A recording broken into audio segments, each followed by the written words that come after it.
ontem na viagem que estava com a gente, você falou, uma das perguntas acho que vai ser quais são os desafios, né? E eu pensei em algo que é um dos desafios que o maior desafio hoje para um homem, pai de família, é uma família. A família. Então, primeiro que para eu ser plantador de igreja, para você plantar um campus, o maior desafio é a tua família estar bem. Se a tua família não for funcional, se a tua família não for a igreja, se não começar lá na tua casa, é impossível ir para fora. Já não tem. Então é engraçado porque Paulo ele fala em vários momentos ali que às vezes é melhor você ser solteiro, né, para fazer a obra de Jesus. Tipo assim, não, você não vai ter BO. Em alguns momentos ele fala assim, né, cara, é melhor então que você não se, o solteiro que foque nas coisas do Senhor, ou é melhor que você não case, mas se for se apaixonar, casa, mas o foco teu que depois de você casar tem que ser primeiro ali a tua esposa, a tua casa, tal. É requisito. É um requisito depois que você tá sendo uma carne com uma pessoa, porque em primeiro lugar, casou é uma carne, então é um só. Então você não trata mal você. Você é um com a pessoa, então você tem alguém ali, dali vem a descendência, então ali tem que funcionar. E eu falo assim, né, dar o all-in inclui a minha casa, inclui a minha família. Então se eu não tivesse uma esposa que entendesse isso hoje, que me apoiasse nisso, se eu não tivesse filhos que estão dentro da cultura de um ecossistema, cara, não ia dar certo, ia ser um caos, ia ser doído pra mim, ia ser tipo assim, não tem como. Porque eu sou homem, eu decidi casar com ela e ser uma carne com ela, e a gente ter filhos, e a gente ter uma casa. Então, se eu não ia ter como, eu não ia dar conta de fazer isso fora. E aí é por isso que eu não tô nem aí quando fala assim, em relação a voluntário, quando eu cobro algumas coisas. Sabe por quê? Porque não é minha posição como chefe, porque eu não ganho nada aqui. Não é a questão assim, cara, é minha casa, cara. É minha esposa que tá segurando as pontas lá. É meus filhos que estão caminhando comigo, é eu que carrego eles, eu que dou jeito. E eu tô aqui, e não é porque eu sou um pastor de um campus agora, que eu sou menor que você é menor que eu. Isso. Por que eu posso atravessar a cidade do Campo Comprido até o Jardim das Américas agora, todos os domingos? E aí eu tenho que escolher o voluntário lá que mora perto. Mas não tem nada a ver. O que eu tenho de melhor que o voluntário? A gente tá indo lá servir as pessoas igual. A gente está se organizando do jeito que precisa se organizar. Que minha vontade é que esse voluntário um dia seja um pastor também. Sim, isso aí. E aí não é pastor, não é função. A questão é que assim, cara, se vira aí, meu. Entendeu? Tipo assim, por que você é um coitadinho e eu não? Tem muito voluntário que eu tenho certeza que ganha muito mais dinheiro que eu hoje.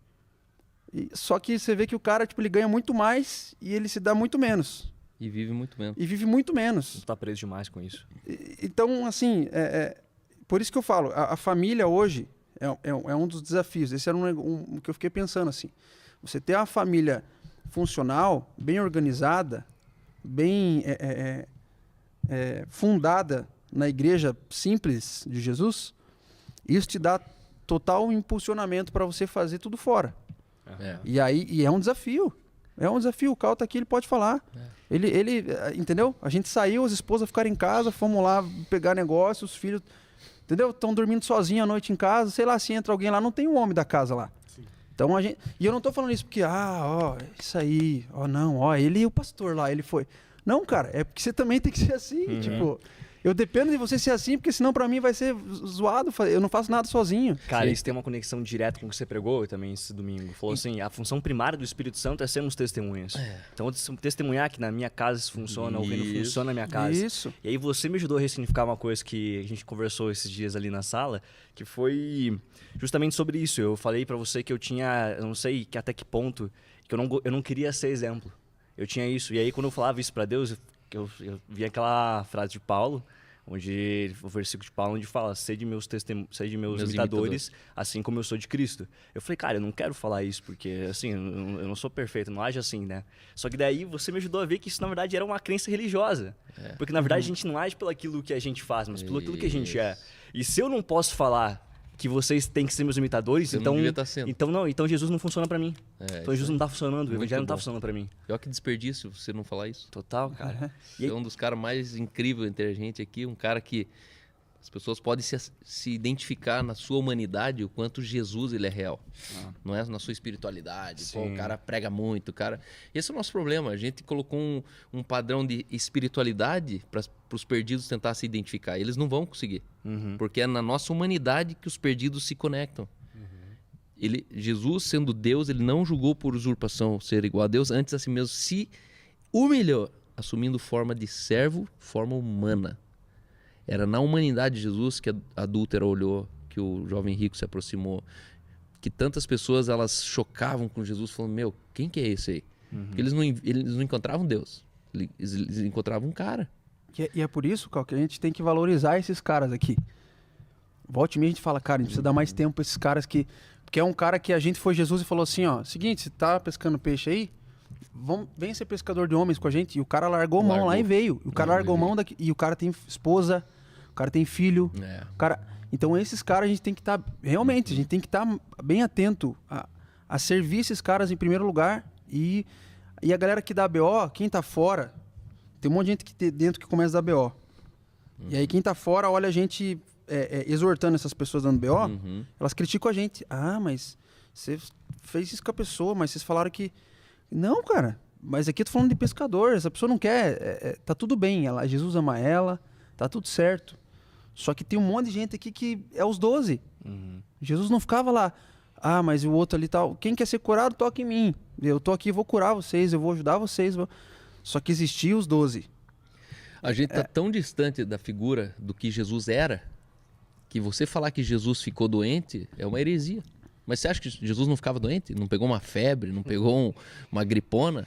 Claro que ele ficou. E daí eu falei isso para um cara essa semana, ele me olhou e falou, sério? Você acha mesmo que Jesus ficou doente? Mas não tem a menor dúvida, ele era homem como todo homem. Passou por todas as dificuldades. Jesus errou pra caramba. Porque ninguém no processo de aprendizagem nasce sabendo. Ei, sabe onde você quebra? Eu tava pensando, onde você quebra os caras que falam que Jesus não... A fome no espírito não existe. Jesus passou fome. Ele ficou 40 dias no deserto. E no final teve que vir um monte de anjo dar banquete para ele comer. Pronto, mano. Ele passou fome. Exato. Passou fome. Se ele não era Deus? Por que eu não sinto Mas fome? voltando ao tópico anterior, a única maneira de não dar ruim você ser pastor de uma igreja e ter uma família feliz é quando o reino é cultura nos dois ambientes. Boa. A única maneira. Boa. Porque tem muito pastor que cresceu numa casa cujo ambiente carregava o reino. Só que quando ele se tornou pastor e foi congregar e assumir uma igreja, esse ambiente que não tinha reino, era religião. E aí o pastor, ele tinha a igreja como profissão, só que os filhos não se adaptavam na empresa do pai. E aí os filhos fazem todas as cagadas que eles possíveis. Por quê? Porque é o filho do pastor odiando a igreja.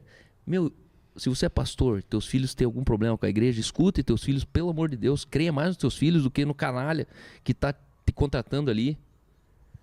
Porque imagine, a religião é a única força no universo que divide um pai de um filho, que divide a esposa do marido. Por isso que eu nunca vou respeitar nada da religião, nada.